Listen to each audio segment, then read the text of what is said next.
Hello friends, it's Mrs. McBride coming to you live from room 219. I hope everybody is having a good day today. What we're talking about today is something called two-step problems. Think about it as like twice the fun. Not only do you get to do one physics equation, you get to do two, okay? So you're gonna see problems like this on the homework and also probably on your test. This is where there's two different motions going on and there's something connecting these motions, okay? So I'd like you to follow along with me here, and if you're coming from home, you can totally just grab a blank sheet of paper and follow along, or you're more than welcome to print this out. You don't need to submit this. All right, so here we go. Nate and Nora are racing on their bikes. Nate starts out from rest and accelerates at a rate of 0.5 meters per second squared for a distance of 100 meters. He looks over and sees that Nora is very close, and he could not possibly lose to his sister. I think this happens in real life all the time. Nate and Nora are my kids. He kicks it up a notch and is now accelerating at 1 meter per second squared. If he rides for another 5 seconds, what is his final velocity?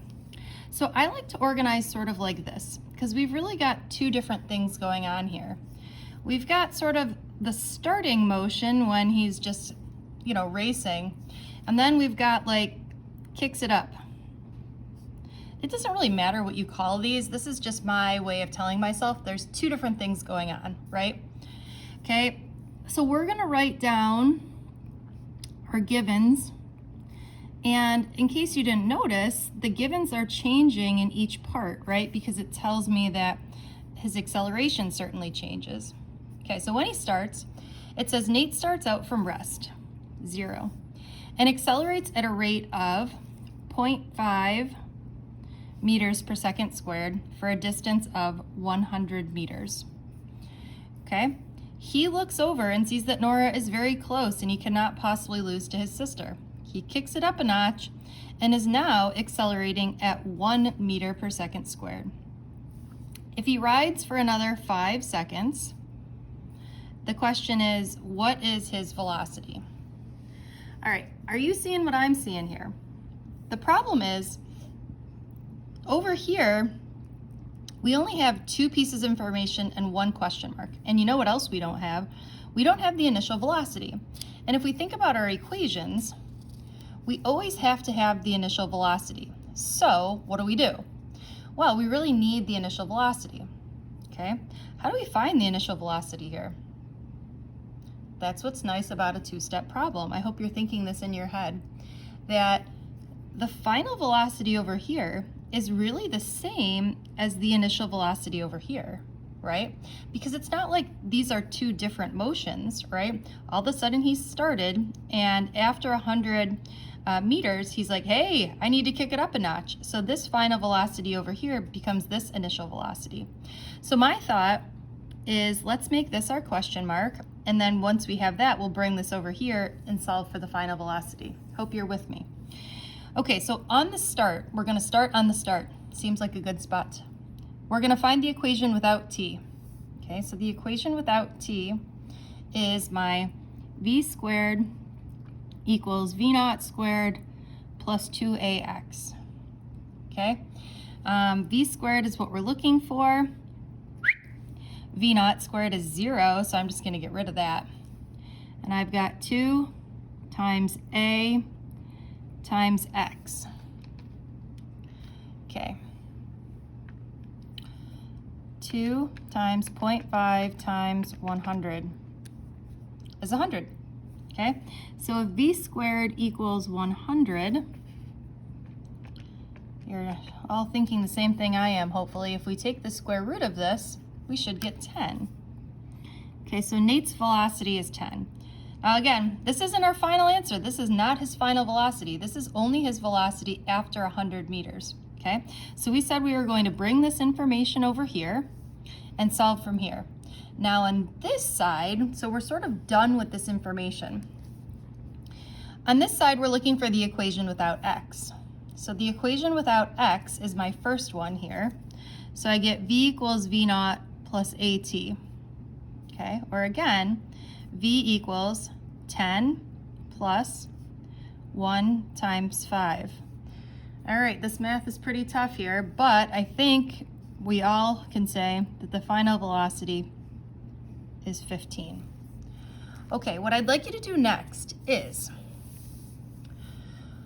take a look at this problem here. It's another two-step problem with another one of my favorite things in the whole world, my silver Prius, okay? You are going to make a chart to figure out there's two different motions going on, and I want you to solve this problem.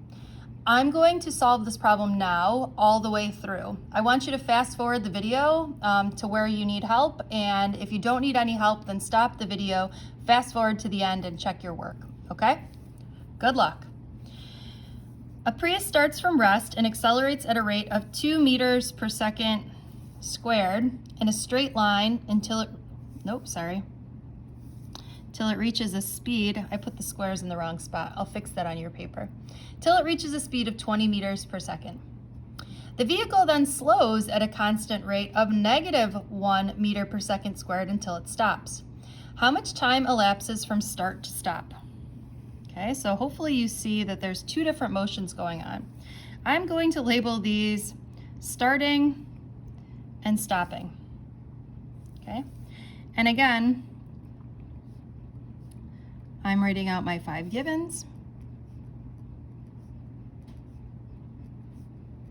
All right, a Prius starts from rest and accelerates at a rate of 2 meters per second squared in a straight line until it reaches a speed of 20 meters per second. Okay, the vehicle then slows at a constant rate of -1 meter per second squared until it stops. Okay, when you are stopped, that's telling you that your velocity is 0. Okay, we're looking for how much time is elapsed from start to stop. So if we figure out the time to start and the time to stop, and we add these two together, we should be in business. Now, before we start here, I'm feeling okay about the start. I have my 3 numbers and 1 question mark. I am not feeling okay over here because I only have 2 numbers and 1 question mark. In the same way we did up here, where the final velocity of the first part became the initial velocity of the second part, we're going to do that as well, because it says the vehicle reached a speed of 20 meters per second and then slowed down. So the initial velocity is really 20 meters per second. All right, what else is nice is that both of these are using the equation that's missing x, which I got to admit is one of my favorites because it's nice and easy. So we're going to use the first equation, v equals v naught plus at, twice to find the time.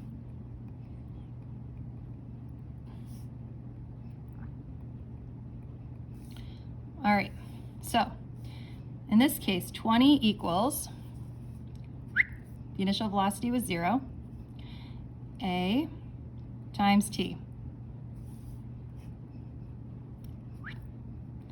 Or for the first part, the time is 10 seconds. The second equation over here, final velocity is 0, initial velocity is 20, minus 1t.